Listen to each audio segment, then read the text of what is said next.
علی ارشد صاحب نے سیالکوٹ سے سوال پوچھا ہے کہ مفتی صاحب اگر فرض نماز میں سورہ فاتحہ کے بعد سورت ملانا بھول گئے اور اسی حالت میں سورہ فاتحہ پڑھنے کے فوراً بعد رکوع کر دیا تو اس حالت میں کیا کرنا چاہیے؟ اس حالت میں سجدہ سہو کرنا چاہیے یا رکوع سے اٹھ کر سورت ملانی ہے اور اس کے بعد رکوع کرنا ہے؟ برائے مہربانی وضاحت کر کے جواب دیں۔ جناب علی ارشد صاحب، سورہ فاتحہ کے بعد اگر آپ فوراً رکوع میں چلے گئے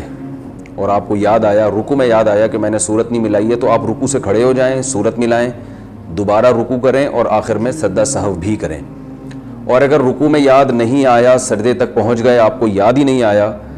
تو اب کیا کرنا ہے آپ نے؟ فرض نماز کی اگر پہلی 2 رکعتوں میں آپ سورت بھولے تھے تو تیسری رکعت میں اب سورت ملا لیں، سورہ فاتحہ کے بعد سورت ملائیں،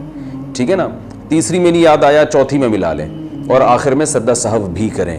یہ مسئلہ ہے اس میں۔ اور اگر بالکل ہی بھول گئے آخر تک اور اتحیات میں آخر میں یاد آیا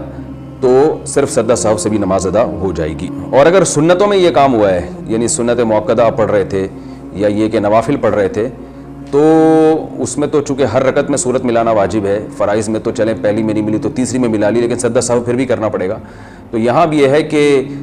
سنتیں اگر آپ پڑھ رہے تھے اس میں سورت ملانا بھول گئے تو رکوع میں یاد آیا تو کھڑے ہو کر سورت ملائیں، دوبارہ رکوع کریں، سجدہ سہو کریں، رکوع میں یاد نہیں آیا تو اب بس گئی سورت، اب آخر میں صرف سجدہ سہو کر لیں، نماز انشاءاللہ ہو جائے گی۔